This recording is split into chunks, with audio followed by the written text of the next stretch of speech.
Political news, sports news, crime news કે તમારા રાજ્યના સમાચાર, હવે દરેક ખબર પર રહેશે અમારી નજર. ગુજરાતનો સર્વશ્રેષ્ઠ ન્યૂઝ ચેનલ.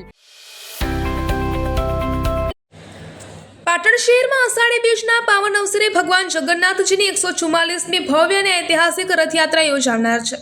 આ રથયાત્રા સંપૂર્ણ શાંતિપૂર્ણ માહોલમાં અને સુવ્યવસ્થિત રીતે સંપન્ન થાય તે માટે પાટણ જિલ્લા પોલીસ તંત્ર સંપૂર્ણ એક્શન મોડમાં આવી ગયું છે. પાટણ જિલ્લા પોલીસ અધિક્ષક શ્રી વી.કે. નાયના સીધા માર્ગદર્શન હેઠળ રથયાત્રાના સમગ્ર રૂટ પર સઘન પોલીસ પેટ્રોલિંગ અને ફ્લેગ માર્ચ યોજવામાં આવી હતી.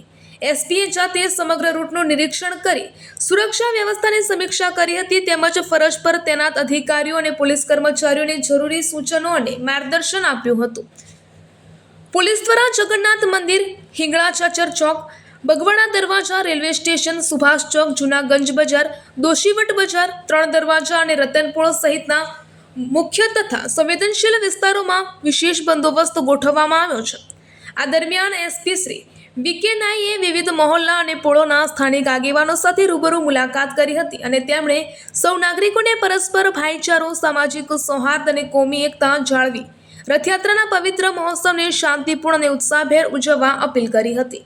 પાટણ જિલ્લા પોલીસ દ્વારા કરવામાં આવેલા સઘન સુરક્ષા વ્યવસ્થા, સતત પેટ્રોલિંગ અને ફ્લેગ માર્ચને પગલે શહેરમાં સુરક્ષાનો માહોલ વધુ મજબૂત બન્યો છે.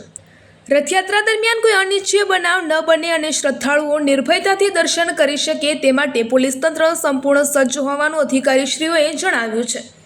રિપોર્ટર કમલેશ પટેલ, પાટણ.